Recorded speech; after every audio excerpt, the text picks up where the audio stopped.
This is either going to work perfectly or this is going to go on fail army. A few moments later. 6 months ago, we bought this partially converted school bus to turn into our dream home on wheels. The sweet feel of fresh air.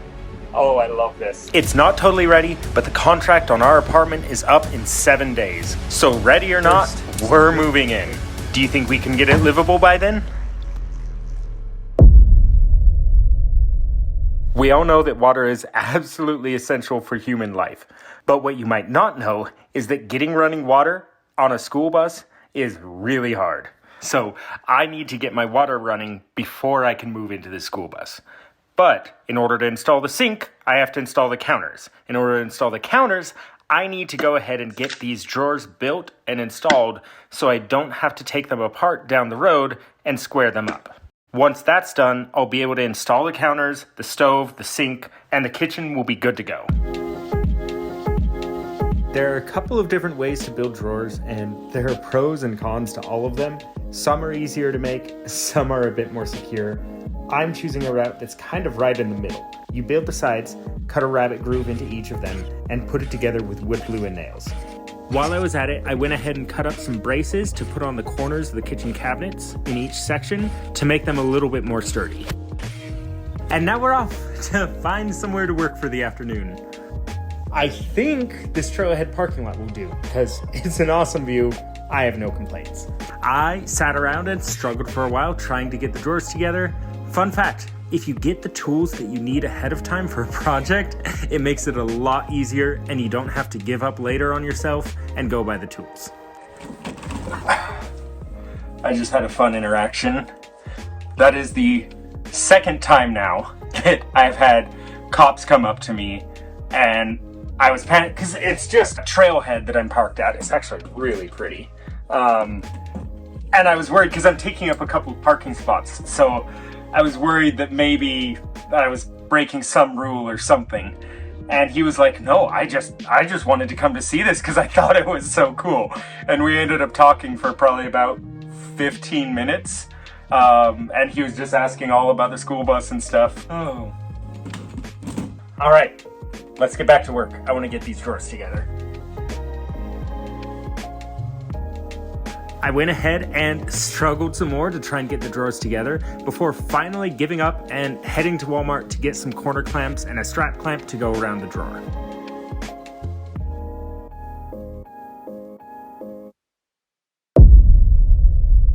They're not the prettiest, but look.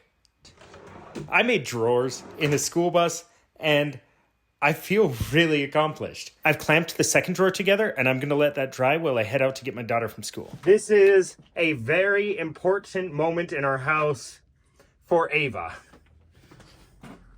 We are installing our TV.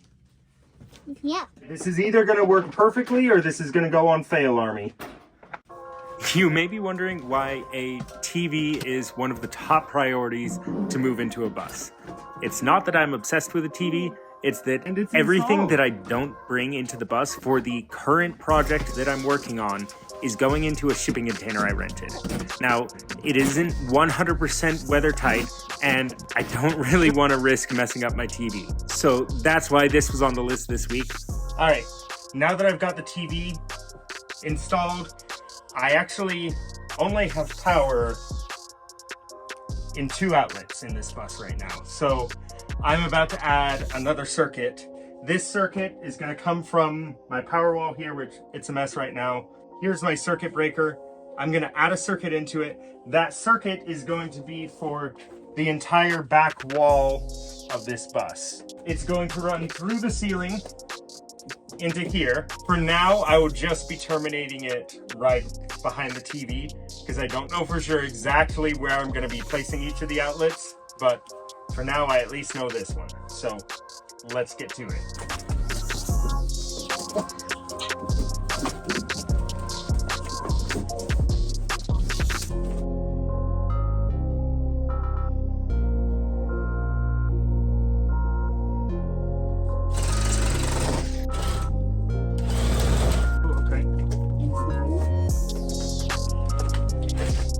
Okay, so when you're wiring electrical, there are 2 ways to do it. There are these pins in the back that you can stick the wires into, and there's the screws on the side.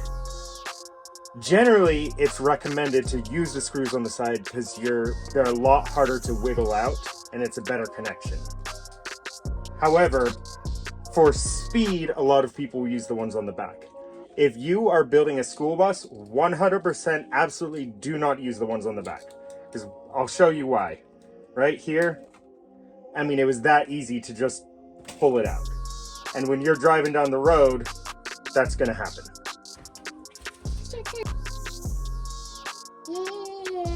Wow. TVs feel so much bigger when you're in a tiny little bus. We did it! We got the TV working. We're playing a Minecraft episode on YouTube right now, off battery power in the bus with 5G internet, and it's working. We're gonna watch an episode of Skoolie, and then we're gonna head to bed. Should we sleep in the bus or in the house? Bus. Bus? All right, we're sleeping in the bus tonight. I just got my propane heater filled up at a gas station. The guy mentioned it was his first day. I don't know what he did, but he messed up my tank, and when I went to turn it on just now, it started just spewing out propane, and it wouldn't close. And so I had opened the tank right outside my bus just to be safe, and it just won't turn off. And so I moved it further away from my bus, and the fire department is coming so that they can secure it and make sure it doesn't blow up. I just had the tank filled up to the max, so it's a lot of propane. Like that's a lot of kaboom if it goes. So I've shut off the power to my bus. There's the tank. I can still hear it hissing from this far away. So yeah, that's exciting. Fire department should be here soon.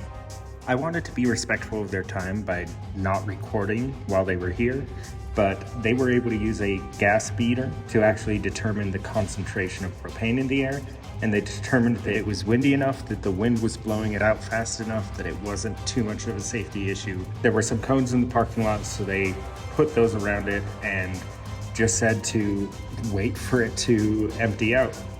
They think what happened was when I got it filled up at the gas station, the guy probably over-pressurized it, which makes sense because he mentioned it was his first day and someone else had to like they ran over and they're like, turn it off, turn it off. So, I don't blame him. It doesn't seem like he was fully trained, and so they shouldn't have had him operate the propane pump alone. So, yeah. I guess I just wait for it to completely empty. I don't know. I may just leave it here and just talk to the gas station tomorrow and see if they will give me a replacement one or something. I don't know, but it's yeah, it's still leaking the same amount. It's been over 2 hours now, and I've just been chilling in the Walmart parking lot waiting for the propane tank to finish discharging, and it still hasn't happened. I just went out to check on it. It's covered in frost, but it's still leaking out, and the entire parking lot smells like propane. I had been hoping for it to completely discharge so that I could throw it in the storage bay and take it back to the gas station to see if they would swap it out for me, but it's still going, so that wouldn't be safe to have it on my bus. So I'm just gonna go to the gas station tomorrow and see if they'll give me a replacement one and trust me. I guess I can send them the video, but I got my TV remounted. It's been so nice just to be able to kind of chill here and watch YouTube in a parking lot, like, of all places. And while I get worse gas mileage, the fact that I'm not going to have to constantly drive home after every trip I go on is pretty nice. I don't have curtains yet. I've just got like wood blocking some of my windows. So I want to find somewhere a little more private. Since obviously I don't have my propane heater, I've got my 2 heated blankets down under many layers of blankets, warming up my bed. and I don't have enough battery power to run an electric heater, so it's cold. If last night was cold, today is absolutely freezing.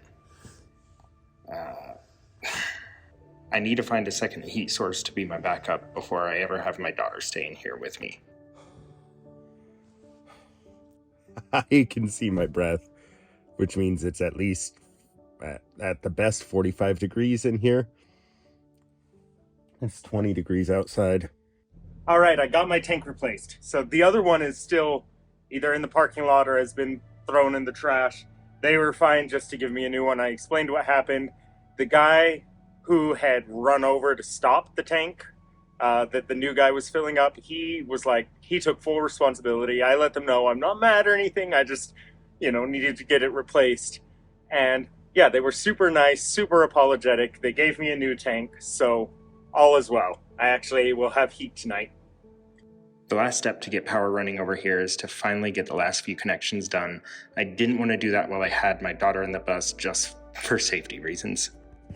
All right, I'll have to go get an outlet plate because I think I'm all out of them, but I've got this installed.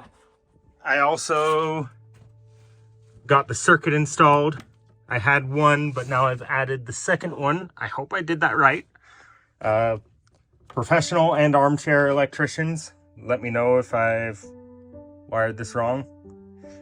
But here we go. Whew, I'm nervous. Okay, so we're gonna flip the power on and then flip the electrical box on. Give it a moment to detect voltage. All right, and then it'll turn on the inverter. All right, we're up to 120 volts. Now we flip the breaker.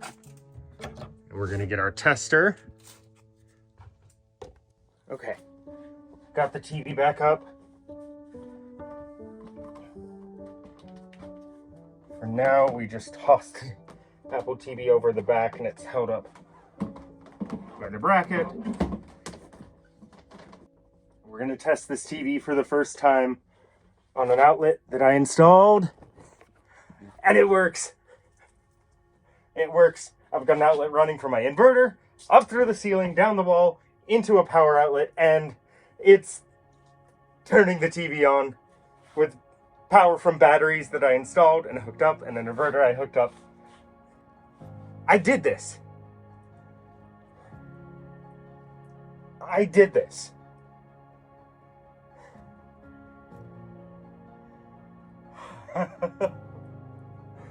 I actually did it.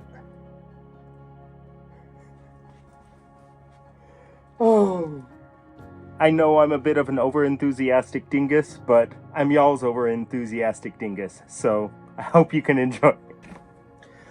On that note, I want to address something. I've had a lot of people who have subscribed and told me that they've always dreamed of building a tiny house, and a lot of the time when I talk to people about it, they always say that, like, oh, I've always wanted to do this, but I just, some of them, like, they just had a kid, or they just haven't had the money to, or this and that, or they're just too afraid to pull the trigger. And I know a lot of you guys have, gone ahead and subscribed to the channel because you said you wanted to kind of live vicariously through me and enjoy this journey. And I hope I've been able to bring that joy and excitement to you guys, and also the struggles and the pain and the crappy things that happen, because I want you guys to be able to experience this the way that I am, and I hope I'm doing an okay job at that. Please let me know if you guys want more tutorial style videos or more vlog style videos or informative videos, or let me know what you guys want, because I want to make sure that you guys are able to experience the journey in a way that really makes it real to you. So thank you guys for joining. It's been an adventure. It's definitely been an adventure.